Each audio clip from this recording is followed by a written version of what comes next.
Hi friends, ఇవాళ మన రెసిపీలో పెసరపిండి వడియాలు పకోడీ పులుసు చేసి చూపించబోతున్నాను. ముందుగా స్టవ్ ఆన్ చేసుకొని గిన్నె పెట్టుకొని 1 స్పూన్ ఆయిల్ పోసుకోవాలి.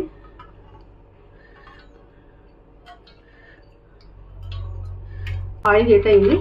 ఇలా మనం రెడీ చేసి పెట్టుకున్న పెసరపప్పు వడియాలు వేయించుకోవాలి. సిమ్లో పెట్టి ఫ్రై చేసుకోండి. ఫ్రైలో పెట్టి మాట్లాడతాయి.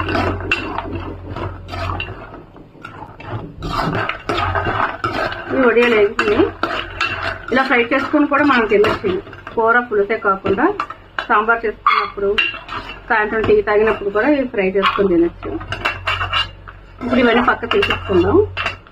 1 స్పూన్ జీలకర్ర, 1 స్పూన్ ఆవాలు, కట్ చేసి పెట్టుకున్న 4-5 పచ్చిమిర్చి,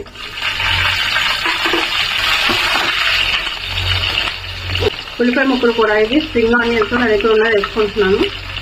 ఇది ఏమైనా దొరుకుతాయి కాబట్టి లేనప్పుడు మామూలుగా ఆనియన్స్ కట్ చేసి అవి వేసుకోవచ్చు.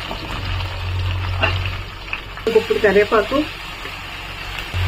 1 స్పూన్ అల్లం వెల్లుల్లి పేస్ట్, స్పూన్ సాల్ట్ వేసుకొని మూత పెట్టి ఉల్లిపాయలు బాగా వేయించుకోండి. సిమ్లో పెట్టి వేయించుకోండి. ఆయిల్లో పెట్టి మాట్లాడతాయి. అవి ఫ్రై అయిపోయినాయి. ఇంకా మనం రెడీ చేసి పెట్టుకున్న పకోడీ వేసుకోవాలి.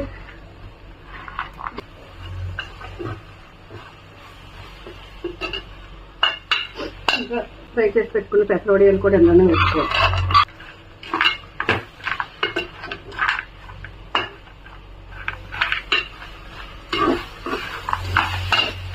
ఇవి కొంచెం వేగినప్పుడు 3 స్పూన్ల కారం కూడా వేసుకొని బాగా కలుపుకోవాలి.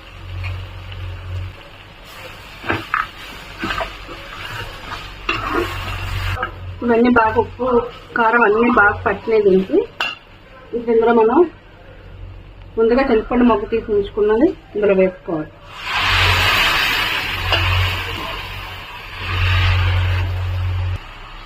ఇది బాగా కలుపుకొని కొంచెం వాటర్ కూడా పోసుకోవాలి.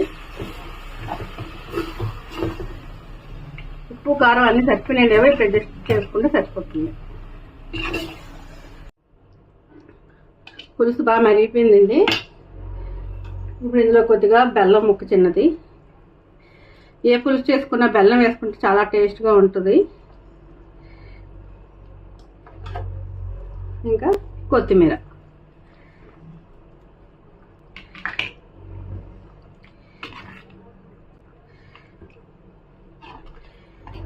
ఇదంతా అయిపోయింది. స్టవ్ ఆఫ్ చేసుకోవడమే. ఈ రెసిపీ మీకు నచ్చినట్లయితే లైక్ చేయండి, సబ్స్క్రైబ్ చేసుకోండి.